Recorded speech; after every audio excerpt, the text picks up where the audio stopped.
Hey everybody, it's me, Marlene Yvette, missing from Louisville, Texas, last Wednesday, or I should say Thursday, April 1st, 2016. Mariah and I are well. God has kept us. He's protected us. Every step of the way, He has sent good people that love Him and His cause, that are passionate about what He is passionate for.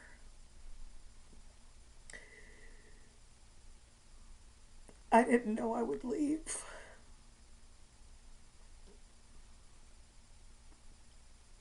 Collin County Courthouse.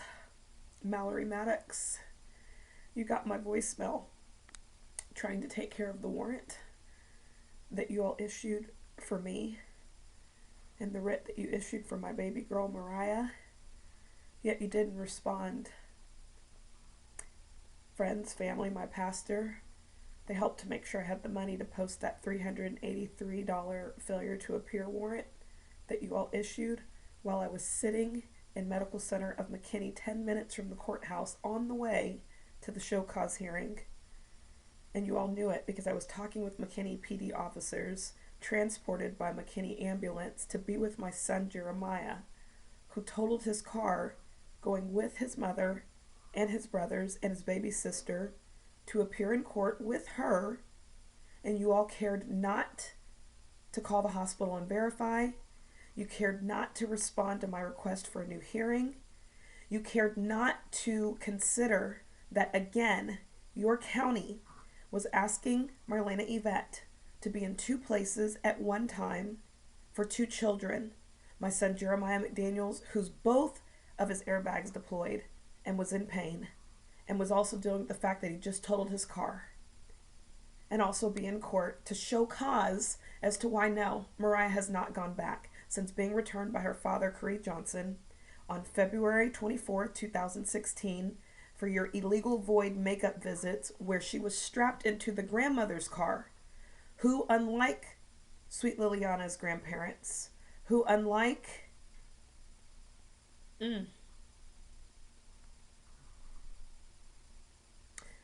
I'll just say another child whose grandmother was supposedly represented by Brooke Folks, unlike those grandparents that actually did the appropriate thing and filed grandparent suits and had standing to file grandparent suits to try to intervene when you all had her illegally kidnapped with your sheriff's deputies, putting her into her grandmother's car and driven away from the Collin County Courthouse on February 9th to be returned on February 24th with a swollen vagina, with fluids coming out of her, with me begging, after he secreted her from both the Colony and Dallas Police Department on the health and safety welfare check on February 21st, that Sunday, then after 3 hours only to show her to Officer Hogan of Dallas PD via FaceTime.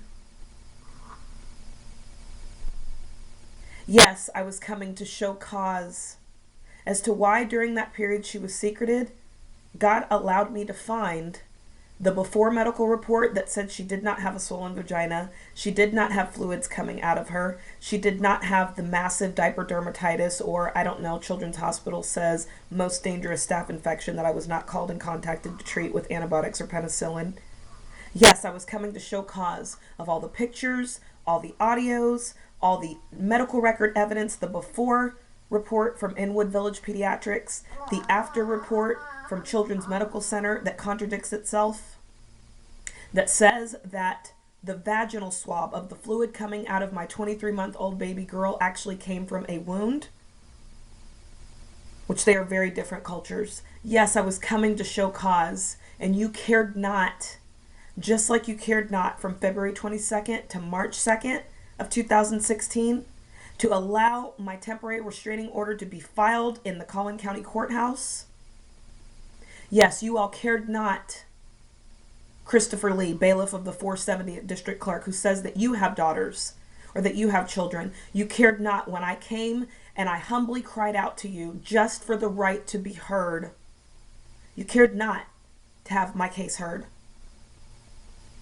Mallory Maddox, I understand you're moving, but I pray not before God has you placed where you belong, which is in jail for your crimes. You cared not to make sure that my case, my daughter's case, of her physical neglect and sexual abuse could be heard.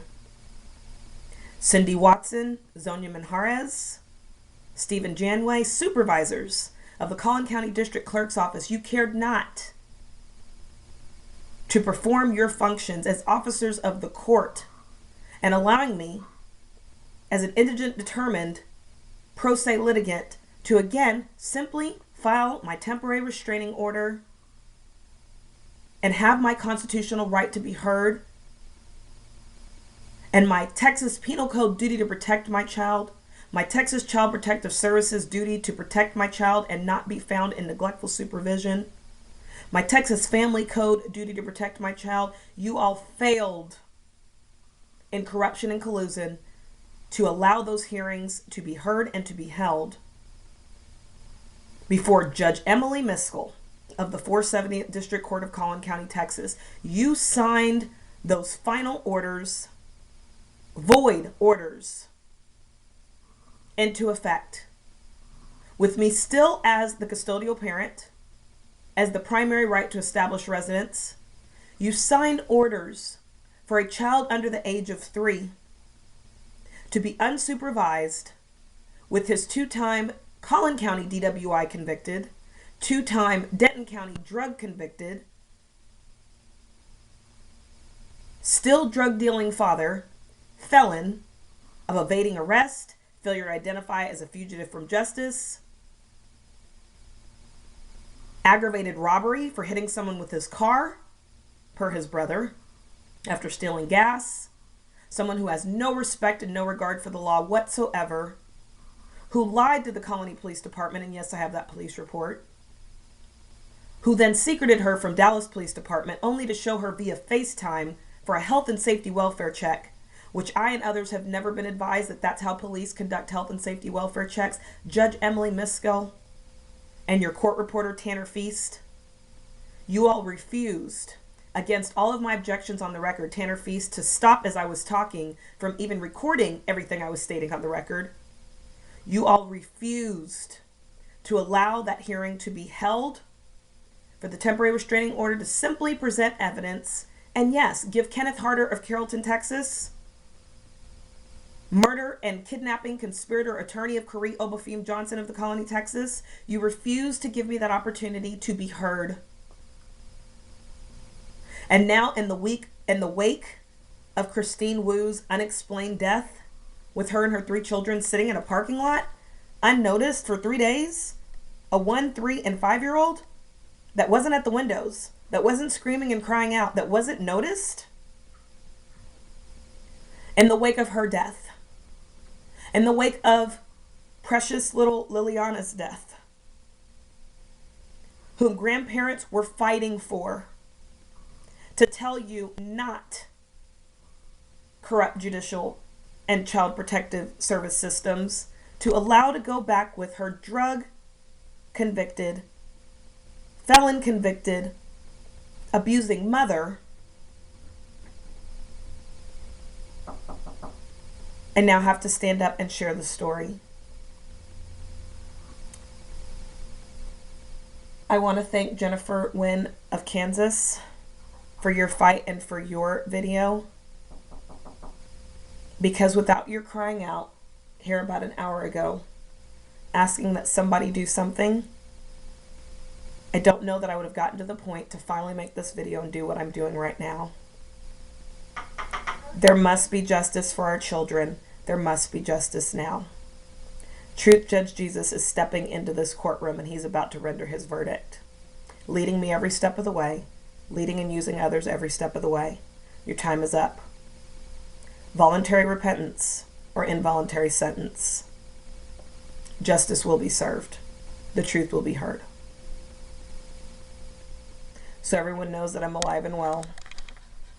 It's April 6, 2016, 10:55 a.m. Mariah is sleeping soundly, not sexually abused, but resting with our protective mother right now until our return.